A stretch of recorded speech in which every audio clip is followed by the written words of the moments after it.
Many Jews are confused about what is the holiest spot in the world for the Jewish people. I think the majority of Jews would say it's the Western Wall. But the Western Wall actually isn't. All the Western Wall is a piece of retaining wall built around the top of a hill called Mount MORIAH to enable a floor to be laid out, a platform to be built on top. But the holiest spot in the world for the Jewish people is actually the top of that hill called Mount MORIAH. And Mount MORIAH really isn't even a mountain, it's a hill. Even the hills around it are taller. But what Mount MORIAH lacks in physical height, it makes up for in spiritual height and in spiritual intensity. The first mention of that place is in Genesis chapter 22. At that time, there's no Jewish state.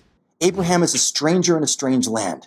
And God tells him to take your son, your only son Isaac, and go to the place I'll show you. Abraham at that period of time is living in Beersheba to the south. He travels for 3 days on a donkey, and on the third day he sees the place from afar. It's at the top of that hill, Mount MORIAH, Genesis chapter 22, where the famous binding of Isaac story takes place. People often ask me, why did God pick that spot?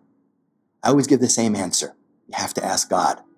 But for whatever reason, the creator of the universe decided that that place, that little hill, is the ultimate high-speed spiritual download site.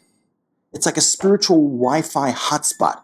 It's the ultimate place for the meeting of the physical and the metaphysical, the nexus, and a place where you can connect to God naturally, greater and more intensely than any other spot on the planet Earth.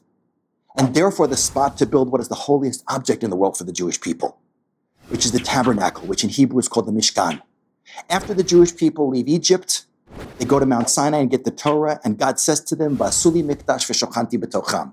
Make for me a dwelling place, and I will dwell amongst you. And they make a prefabricated structure, a courtyard with a tent, with 2 rooms. In the inner room is the Ark of the Covenant, that wooden box gilded in gold, in which was contained the 10 Commandments that Moses brought down from Mount Sinai.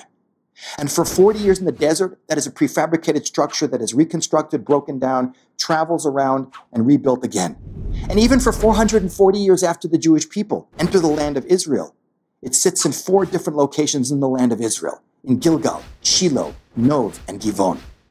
Only during the reign of King David, about 3,000 years ago, the second king of Israel, does he say, now we need a permanent resting spot. King David's armies will conquer the city from the Jebusites, one of the 7 Canaanite nations that inhabits the lower part of the hill. He will purchase the upper part of the hill as the site on which the binding of Isaac's story took place and as the site on which to build a permanent version of that building. His son Solomon will build what is called the first temple, which will stand for 410 years on that site. Destroyed by the Babylonians 2,500 years ago and rebuilt in the Second Temple period, it will stand for 420 years.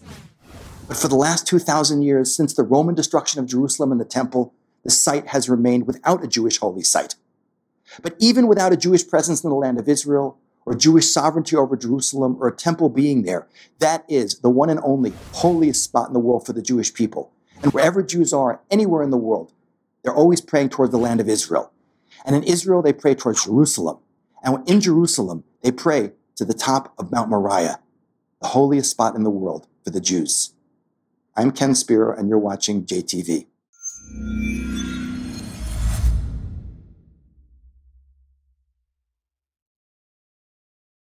To stay up to date with the latest JTV content, if you're on YouTube, click subscribe below the video and the alarm bell. And if you're on Facebook, click the like button, and under following, click see first.